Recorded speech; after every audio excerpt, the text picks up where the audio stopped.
Hello students, मैं आशा करता हूँ कि आप सब लोग अच्छे होंगे और अपने इस जो नेक्स्ट सेमेस्टर है यानी ऑड सेमेस्टर का पढ़ाई अच्छे से आप करने में आप लोग लग गए होंगे। मैं इन्वायरमेंटल एंड पोल्यूशन कंट्रोल का पहला लेक्चर ले चुका हूँ, जिसमें कि मैंने आपको लोगों को बताया था इसके डिटेल सिलेबस के बारे में और इंट्रोडक्शन दिया था इन्वायरमेंट का, और इन्वायरमेंट के क्लासिफिकेशन कितने होते हैं और इनके सेगमेंट्स के बारे में मैं बताया था। तो उस सेगमेंट्स में जस्ट बेसिकली बताया था कि इसके बेसिकली 4 टाइप्स होते हैं और उस जो 4 टाइप्स होते हैं उसके बारे में आज हम डिटेल डिस्कशन करेंगे इन्वायरमेंटल सेगमेंट्स के बारे में। तो चलिए हम अपना वीडियो लेक्चर स्टार्ट करते हैं। तो इन्वायरमेंटल सेगमेंट्स के बारे में आपको बताया था, तो उसमें हम आपको बताए थे कि सबसे पहला होता है एटमॉस्फेयर, दूसरा हाइड्रोस्फीयर, तीसरा लिथोस्फीयर, फिर बायोस्फीयर। तो चलिए आइए हम देखते हैं कि एटमॉस्फेयर क्या होता है। देखिए जनरली जो एटमॉस्फेयर वाला जो पार्ट होता है वो हम आपको बताए थे, जो सी लेवल से ऊपर वाले पार्ट को माना जाता है। तो जो हमारा जो रॉक सरफेस है, जो अर्थ है, अर्थ वाला पार्ट है, उससे ऊपर वाले पार्ट को माना जाता है। चलिए हम पहले देखते हैं कि एटमॉस्फेयर जो वर्ड है वो बना किससे है। एटमॉस्फेयर जो 2 ग्रीक वर्ड, देखिए जो ये ग्रीक वर्ड है एटम्स और एस्फेरा से बना है, जिसमें एटम्स का मतलब होता है वेपर और एस्फेरा का मतलब होता है स्फीयर। ठीक है, अगर हमारे पास एटमॉस्फेयर नहीं रहता तो अर्थ पे लाइफ एग्जिस्ट नहीं कर पाता, बिकॉज एटमॉस्फेयर में जो अलग अलग टाइप के जो गैसेस है वो जो अल्ट्रा वायलेट सोलर रेडिएशन है उसको ऑब्जर्व करते हैं, पहला काम। फिर दूसरा ये जो टेम्परेचर होता है जो उसको रिड्यूस करके रखता है, और जो रिड्यूस नहीं, इसको हम डायरेक्टली ये बोल सकते हैं कि मेंटेन करके रखता है। जो टेम्परेचर है हमारे एनवायरनमेंट का उसको मेंटेन करके रखता है। अगर जैसे देखिए दिन के टाइम में क्या होता है, एकाएक टेम्परेचर बढ़ जाता है, जिसमें ये एक वैसा नहीं होने देता है, ये स्लोली बढ़ता है दिन के टाइम में टेम्परेचर, फिर रात में स्लोली डाउन होता है। नहीं तो ऐसा क्या होता, अगर एटमॉस्फेयर नहीं रहता तो ये सडनली क्या होता कि टेम्परेचर एकाएक दिन में बढ़ जाता और रात में एकाएक सडनली बहुत स्लो हो जाता। तो इसलिए विदाउट एटमॉस्फेयर हम लोग लाइफ को सोच नहीं सकते हैं कि लाइफ एग्जिस्ट करेगा। दूसरा चीज़ है कि एटमॉस्फेयर में जो अलग अलग फिनोमेनन हैं और जो गैसेज है उसके वजह से ही क्लाउड फॉर्मेशन होते हैं, विंड जो है हवाएं चलती हैं, बिकॉज ऑफ जो एटमॉस्फेरिक का जो फिनोमेनन है, जैसे कि जिसमें टेम्परेचर, प्रेशर, प्रेसिपिटेशन, इसी सब का रोल होता है। ठीक है, तो यहाँ तक वो समझ में आया फ्रेंड्स। चलिए हम आगे बढ़ते हैं। अब जो हम देखते हैं कि जो कंपोजिशन ऑफ एटमॉस्फेयर क्या होता है, हमको पता है, आपको हम बता चुके हैं कि जो एटमॉस्फेयर होता है जो पृथ्वी से लेके जो सरफेस है, जो लेयर है, इससे 9600 किलोमीटर तक इसके कंपोजिशन को माना जाता है कि एटमॉस्फेयर वहाँ तक फैला हुआ है, जिसमें एटमॉस्फेयर में बहुत सारे गैसेस पाए जाते हैं। उसमें बहुत सारे सस्पेंडेड लिक्विड पार्टिकल है, सॉलिड पार्टिकल्स भी है। और एटमॉस्फेयर है बेसिकली 4 गैसेज। ये जो 4 गैसेज है, nitrogen, oxygen, argon, carbon dioxide, इसका मेजर मात्रा है। उसमें 96% यही 4 गैसेस है, 1% में ही और जो है जितना अदर गैसेज आते हैं वो सब है। देखिए अब देखते हैं स्ट्रक्चर। एटमॉस्फेयर जो है हम बताए थे आपको कि अर्थ सरफेस से लेके 9600 किलोमीटर तक फैला हुआ है। तो फिर उसका जो हाइट के हिसाब से जो टेम्परेचर वेरिएशन होता है और जो अर्थ में अलग अलग फिनोमेना होता है, उसके लिए जो एटमॉस्फेयर में अलग अलग जो फिनोमेना होता है उसके वजह से इसको अलग अलग पार्ट्स में डिवाइड किया गया है, जिसमें सबसे पहला को ट्रोपोस्फेयर, सेकेंड वाला स्ट्रेटोस्फेयर, थर्ड वाला मेसोस्फेयर, फोर्थ थर्मोस्फेयर और फिफ्थ एक्सोस्फेयर है। तो अब हम देखेंगे ट्रोपोस्फेयर क्या होता है और उसमें कितना से कितना तक ट्रोपोस्फेयर माना जाता है। जैसे देखिए ट्रोपोस्फेयर है जो अर्थ सरफेस से लेके 1200 किलोमीटर तक के पार्ट को ट्रोपोस्फेयर कहा जाता है। जैसे देखिए ये हमारा अर्थ सरफेस है, ये हमारा अर्थ है, अर्थ का सरफेस लेयर इतना ही तक है।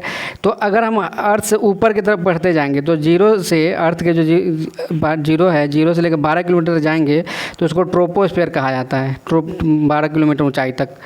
फिर उससे और आगे बढ़ेंगे 50 किलोमीटर तक, तो जगह 50 किलोमीटर तक स्ट्रेटोस्फीयर है वाला पार्ट है। फिर उससे आगे 80 किलोमीटर तक मेसोस्फीयर को माना जाता है और 320 किलोमीटर थर्मोस्फीयर, उसके बाद आगे पूरे के एक्सोस्फीयर माना जाता है। अगर डिवाइड करना चाहे तो इसमें और भी आयनोस्फीयर और सभी पार्ट डिवाइड है, पर बेसिकली जो मेजर 5 है वो है यही 5 है। ठीक है, तो एक चीज़ और हमको देखना है, जैसे मानिए कि ट्रोपोस्फीयर है तो क्यों इसमें जो ट्रोपोस्फीयर है ये हाइट के हिसाब से माना गया है। ये हाइट जो वर्टिकल एक्सिस में अगर हाइट मान ले ये हाइट है, तो कि आपको पता चल गया 12 किलोमीटर तक ट्रोपोस्फीयर है, 50 तक स्ट्रेटोस्फीयर है, मेसोस्फीयर है, सब इसको पता चल गया। ठीक है, तो जो हमारा जो देखो ट्रोपोस्फीयर में है, ये जो ट्रोपोस्फीयर है, जो मेजर एक्टिविटी जो है हमारा ट्रोपोस्फीयर में ही होता है। और जो सबसे एक इम्पॉर्टेंट चीज़ होता है ओजोन। देखिए ये वाला ओजोन है, ओजोन कितना तक पाया जाता है, 30 अराउंड 30 किलोमीटर हाइट पे, पृथ्वी से 30 किलोमीटर हाइट पे ओजोन लेयर पाया जाता है। अब ओजोन लेयर 30 किलोमीटर तक पाया जाता है, इसका मतलब क्या हुआ, ओजोन किस में पाया गया जाता होगा, स्ट्रेटोस्फीयर में, बिकॉज स्ट्रेटोस्फीयर का कितना हाइट है, 50 किलोमीटर तक है। ठीक है, जैसे देखिए जो सिंपल जो एरोप्लेन उड़ता है वो सब ट्रोपोस्फेरिक रेंज में रहता है, ट्रोपोस्फेरिक रेंज में रहता है। ठीक है, लेकिन जैसे और सारे बहुत सारे फिनोमेनन हैं, जैसे देखिए यहाँ सैटेलाइट है, ये वाला सैटेलाइट है। सैटेलाइट किस रेंज में लिखा जाता है, सैटेलाइट थर्मोस्फीयर रेंज में लिखा जाता है, यानी 80 किलोमीटर से ऊपर रखा जाता है ये। जैसे मानिए कितना है, बहुत सारे जो बादल बनते हैं या वो सब फिनोमेना किस में होता है, वो सब ट्रोपोस्फीयर वाले रेंज में होता है। देखिए यहाँ पे बादल बनना, ये वर्षण होना, वो सब ट्रोपोस्फेरिक फिनोमेना कहा जाता है। इसका जो और भी पार्ट्स है जो हम ग्लोबल वार्मिंग वाला देखेंगे सेक्शन, उसमें देखेंगे कि इसमें जो जैसे हम आपको बताए हैं, बेसिकली हम यहाँ पे थोड़ा सा और बता देते हैं। जो ट्रोपोस्फीयर होता है 12 किलोमीटर तक, तो 12 किलोमीटर क्या होता है, पहले हम जैसे हाइट हम ऊंचा ऊपर चलते जाएंगे, अगर हम हाइट और टेम्परेचर का ग्राफ खींचे तो ट्रोपोस्फेरिक जोन में क्या होता है कि टेम्परेचर हमारा घटते जाता है। क्यों, बिकॉज ऊपर हम जाएंगे तो भारी गैसेज जो होता है नीचे होता है, हल्का गैसेज ऊपर होता है, जिसकी वजह से डेंसिटी कम होता है। तो हमको पता है pressure equal to rho R T, एक इक्वेशन होता है, तो जिसमें देखिए pressure equal to rho R T होता है। अगर किसी गैस का डेंसिटी ज़्यादा है तो उसका टेम्परेचर क्या होगा, कांस्टेंट होगा, सॉरी कम होगा, तभी वहाँ पे ये होगा। ठीक है, तो इसमें क्या होता है, या ऐसे भी आप समझ सकते हैं कि अगर हमको ये मतलब यहाँ पे ये है कि जैसे अब रेयर ऊपर के कैसे रहेगा कोई भी गैस, बिकॉज उसका क्या होगा, उसका जो डेंसिटी कम होगा, डेंसिटी कम होगा तभी ऊपर रह सकता है। वो ऊपर रहेगा, डेंसिटी कम रहेगा तो उसका मतलब उसमें क्या होगा, जो मॉलिक्यूल से बहुत दूर दूर रहेगा तो उसमें क्या होगा, इंटरमॉलिक्यूलर फोर्सेज ऑफ अट्रैक्शन क्या होगा, कम होगा, जो कोलिजन क्या होगा, कम होगा। कोलिजन कम होने से वजह से क्या होगा, ये टेम्परेचर भी कम होगा ऊपर में। तो वैसा ही फिर लेकिन स्ट्रेटोस्फीयर रीजन में टेम्परेचर बढ़ता है। आप बोलेंगे ये क्यों बढ़ता है, इसका रीज़न होता है कि यहाँ पे ओजोन लेयर होता है। ओजोन क्या होता है कि ना ओजोन जो होता है, जो यहाँ सोलर रेडिएशन होता है उसको ना अंदर आने देता है, ना अंदर से बाहर जाने देता है। तो जिसकी वजह से यहाँ क्या होता है कि गैसेस क्या होता है कि जमा हो जाता है, जिसकी वजह से टेम्परेचर बढ़ जाता है। फिर उसके बाद क्या होता है, इसके बाद से घटता है। ये सब ग्लोबल वार्मिंग जब हम पढ़ाएंगे उसमें बहुत अच्छे से और एक्सप्लेन करेंगे। इसमें इसको इस वाले पार्ट को हम बोर्ड पर एक्सप्लेन कर देंगे, जिससे आप लोग को अच्छे से और समझ में आएगा। यहाँ पर हम लिख नहीं पा रहे हैं इस पर बिकॉज ऑफ रिसोर्स लिमिटेशन की वजह से। देखिए घौच-पच हो गया। तो ऐसे आप इतना याद रखिए कि चलिए हम यहाँ लिख देते हैं, ट्रोपोस्फीयर वाले पार्ट में क्या होता है कि ट्रोपोस्फीयर वाले पार्ट में टेम्परेचर क्या होता है, घटता है। स्ट्रेटोस्फीयर वाले पार्ट में क्या होता है, बढ़ता है। फिर मेसोस्फीयर वाले पार्ट में क्या होता है, टेम्परेचर घटने लगता है। ठीक है, फिर उसके बाद क्या होता है, यहाँ से फिर थर्मोस्फीयर वाले पार्ट से बढ़ने चला जाता है, बिकॉज सोलर रेडिएशन के नज़दीक आता है। इसके बाद से यहाँ से बढ़ना स्टार्ट हो जाता है। यहाँ तक हम लोग देखें फ्रेंड्स। आगे देखते हैं हम, जैसे अब एटमॉस्फेयर के बारे में देख लिए, अब लिथोस्फीयर के बारे में देखते हैं। लिथोस्फीयर क्या होता है। लिथोस्फीयर भी है जो ग्रीक वर्ड से मिलके बना हुआ है, 2 ग्रीक वर्ड से, जिसका मीनिंग्स है लिथोस जो है, लिथोस वर्ड जो है वो लिया गया ग्रीक वर्ड से। इसका मीनिंग है रॉकी यानी स्टोन। ठीक है, it is primary the rock and stony part covering the whole earth surface on which the interaction of other geospheric happens. ठीक है, ये जो रॉक सरफेस है उस पर जो बेसिकली जो है स्टोनी पार्ट से बना हुआ है, और उस पर पूरा जो जियोस्फेरिक फिनोमेना होता है सब यहाँ पे होता है।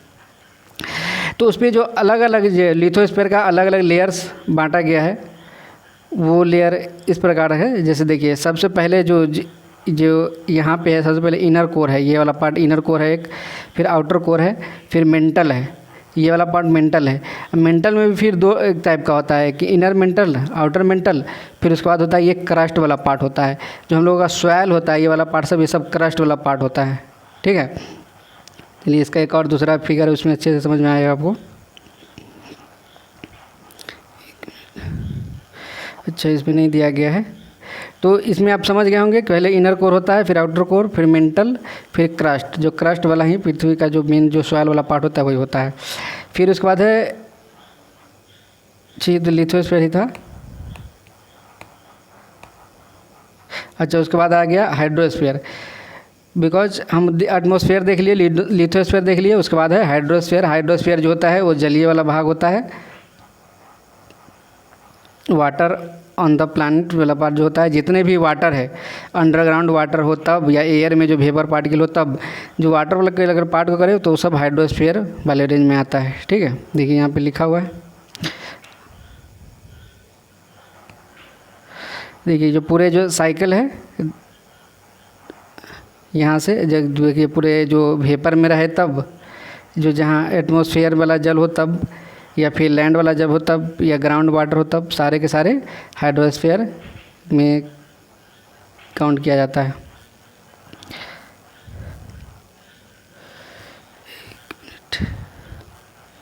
उसके बाद नेक्स्ट हमारा आता है बायोस्फीयर। बायोस्फीयर में हम आपको बता चुके हैं कि ये जो तीनों जो कम होता है उसका कम्बिनेशन होता है। बायोस्फीयर जो दो वर्ड से मिलकर बना है, वो भी ग्रीक वर्ड से मिलकर बना है, जिसका मीनिंग होता है लाइफ।